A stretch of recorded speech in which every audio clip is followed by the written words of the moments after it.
चलिए करते हैं एक्सरसाइज का fourth example. Explain the meaning of statement electric charge of a body is quantized.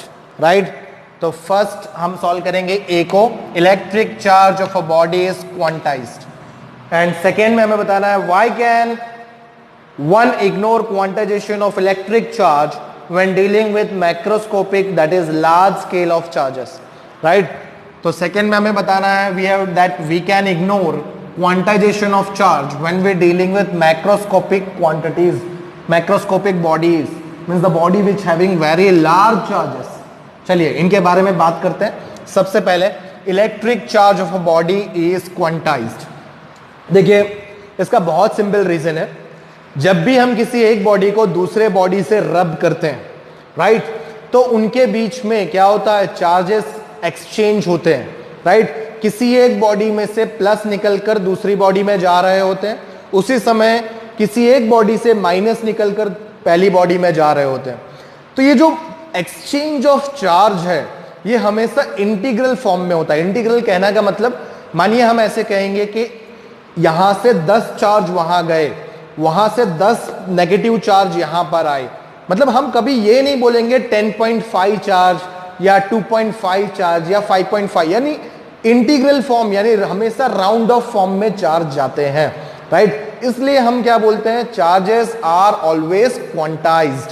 Right, तो जब भी किसी एक बॉडी को दूसरे बॉडी से रब किया जाता है तो बॉडी में एक्सचेंज ऑफ चार्ज जो है वो हमेशा इंटीग्रल फॉर्म में होता है। राइट, तो वही रीजन हम यहां पे लिखेंगे, because when one body rubbed with another body, exchange of charges are always in integral manner। Right, so it is always in integral manner। Right, ये आपको याद रखना है, that is Q is equal to any form। Right, चलिए second form क्या है हमारे लिए, that ignore quantization of charge dealing with macroscopic. अभी देखो मैक्रोस्कोपिक मतलब which having very large charge. Right, macroscopic means having large scale of charge. Right, this having large scale of charge.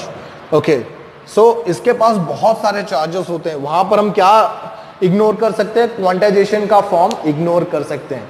देखिए उदाहरण के तौर पर मैं एक आपको एग्जाम्पल देता हूं।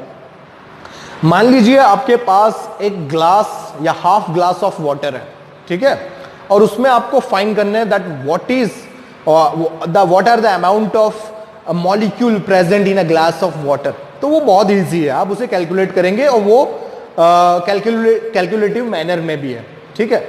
लेकिन आप अगर बात करें कि किसी लेक या रिवर की जहां पे अमाउंट ऑफ वाटर बहुत ज्यादा है, राइट, और वहां पर आप अगर मॉलिक्यूल काउंट करने की बात करेंगे तो वो कैसी बात है, विच इज अनरीजनेबल है, यानी अनकाउंटेबल है। इतने ज्यादा चार्जेस वहां पे आपको मिलेंगे, मॉलिक्यूल्स वहां पे मिलेंगे, तो वहां पर हम मॉलिक्यूल्स के नंबर को काउंट नहीं करेंगे। राइट, कुछ वैसी ही बात हम कर रहे हैं, जब किसी भी सिस्टम में कम नंबर ऑफ चार्जेस होते हैं तब हम क्वांटाइजेशन की बात कर सकते हैं, लेकिन जब सिस्टम में बहुत ज्यादा चार्जेस हों, ऑलमोस्ट काउंट ना कर सके इतने ज्यादा चार्जेस हों, तब वहां पर हम क्वांटाइजेशन ऑफ चार्ज की बात नहीं करते, क्योंकि हम सिस्टम के अंदर बहुत सारे चार्जेस की होने की वजह से उनको कंटिन्यूअस मैनर में काउंट करते हैं। जबकि क्वांटाइजेशन जो है वो हमेशा डिस्क्रीट डिस्ट्रीब्यूशन में इस्तेमाल होता है। राइट, तो जब किसी भी सिस्टम में बहुत सारे चार्ज होंगे तो उस सिस्टम के चार्ज को हम कंटिन्यूअस डिस्ट्रीब्यूशन ऑफ चार्ज मानते हैं। इस वजह से हम क्या कर सकते हैं, वहां पर क्वांटाइजेशन इग्नोर कर सकते हैं। तो वही रीजन हम यहां पे लिखेंगे, in macroscopic body it have very large number of charges, right? Very large number of charges. Due to it, we can consider it as an continuous distribution of charges, right? ये एक reason है, right? आपको क्या मिलेगा microscopic में? Continuous charge distribution देखने को मिलता है। दूसरी बात आप देखेंगे, हम लिखते हैं क्वांटाइजेशन में Q equal to NE, right? अब E जो है वो चार्ज ऑफ इलेक्ट्रॉन आप मान लीजिए। अब चार्ज ऑफ इलेक्ट्रॉन किसी भी एक बॉडी को जब दूसरी बॉडी से हम रब करते हैं या उस बॉडी के अंदर चार्ज की बात करें तो उस बॉडी में से थोड़े इलेक्ट्रॉन निकाल दें या ऐड कर दें, उससे उस बॉडी में टोटल चार्ज में कोई बहुत ज्यादा मेजरेबल चेंज नहीं आता, राइट? इस वजह से हम क्या कह सकते हैं? That we can ignore quantization of charge when we dealing with macroscopic quantities. Clear? Thank you.